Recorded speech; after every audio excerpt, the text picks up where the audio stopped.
Hola muchachos, ¿cómo están? Vamos a recordarnos cuando nosotros hacíamos los Legos, las piecitas y armábamos los carritos, los barquitos, etc. Cuando nosotros los armábamos, después los desarmábamos y así cambiábamos a una forma u otra. Hacíamos el barquito, después el carrito, etc. Si nosotros pensamos en la respiración como algo parecido, tenemos el mismo concepto, la misma analogía.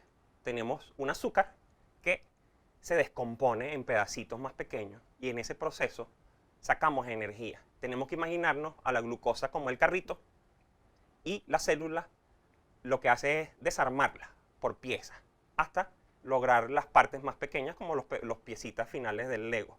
En ese proceso se libera energía. Acompáñenme a desarmar el carrito de la glucosa.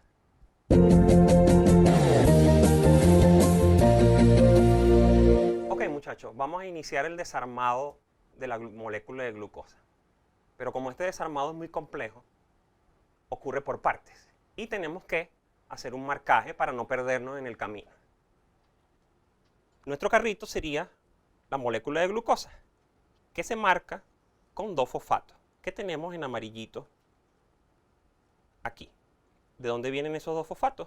De dos moléculas de ATP que se separan. Esa glucosa marcada se divide en dos piezas, que tenemos aquí.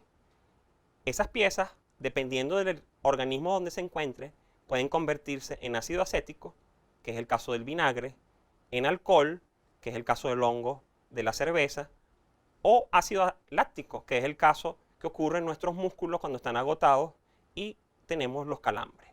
En el proceso de partición en dos moléculas de igual tamaño, liberamos CO2 por los pulmones y el hidrógeno, que es un átomo de alto contenido energético, se guarda para la siguiente fase de la respiración.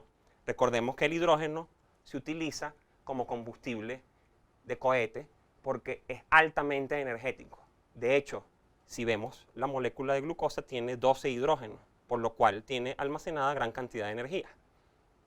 Bien, vamos a concentrarnos en la respiración que hacemos los animales. En este caso vamos a ponernos de ejemplo nosotros, Homo sapiens. El ácido acético, que es el producto de esta primera etapa de la respiración, se une con coenzima A y se produce el acetil coenzima A, que es el conector entre la parte citoplasmática y la mitocondria. Entonces ya en este caso estamos dentro de la mitocondria. ¿Y qué ocurre? Ocurre un ciclo, es decir, empieza y termina en el mismo sitio. ¿Y qué es lo que ocurre? Se liberan los hidrógenos que están en azul. La clave del proceso llamado ciclo de Krebs, que es un ciclo, es decir, empieza y termina en el mismo lugar, la clave es ordeñar, vamos a decirlo en términos coloquiales, estos hidrógenos que son altamente energéticos. Todos estos hidrógenos, como un efecto embudo, pasan a la última fase de la respiración, que es en la cadena de transporte de electrones, que en este caso los electrones están en el hidrógeno. Entonces, los hidrógenos provenientes del ciclo de Krebs entran en una cascada. Imaginemos una cascada con varios niveles. Cada vez que el hidrógeno cae, libera una cantidad de energía. Entonces, tenemos el hidrógeno y estos compuestos que tenemos aquí serían los escalones de la cascada. Al pasar de escalón en escalón, se libera una cantidad de energía que está almacenada en el hidrógeno y eso permite producir ATP, que es el combustible que utiliza la célula.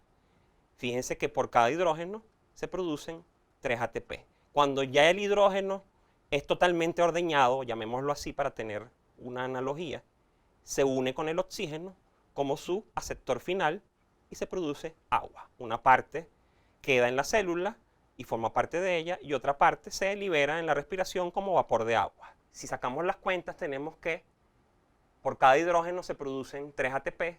Si la molécula de glucosa tiene 2 hidrógenos tendríamos 36 ATP y si sumamos los 2 ATP de la parte anaeróbica, es decir, sin oxígeno, tendríamos 38 ATP. Ahora tenemos una visión general del proceso.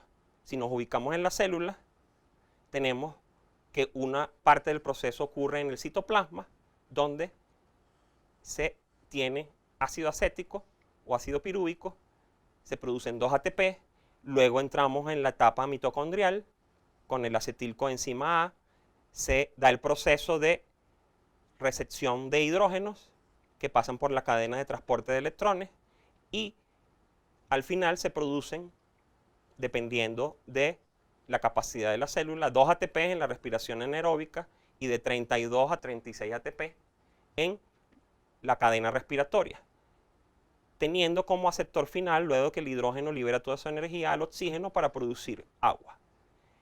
En casos particulares podemos tener la producción de etanol, que es el alcohol de las bebidas que nosotros conocemos, o ácido láctico, que conocemos en ambos casos como proceso de fermentación, como su nombre coloquial. Entonces, la respiración tiene las 3 etapas que permiten la obtención de ATP como forma de energía para la célula por el desarmado de nuestro carrito, que en este caso es la glucosa. Ok, muchachos, terminamos el recorrido por las reacciones de la respiración. Vamos a resumir volviendo al ejemplo del desarmado del carrito de Lego. Lo desarmamos en 3 partes. En la primera, desarmamos la glucosa sin oxígeno y obtuvimos piruvato, que se convirtió, dependiendo del caso, en ácido acético, alcohol o ácido láctico.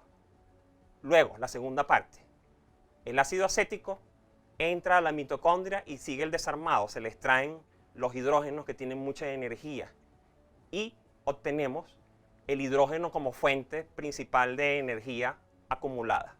Por último, tenemos la cadena respiratoria, la última fase del desarmado, donde por cada hidrógeno obtenemos 3 ATP.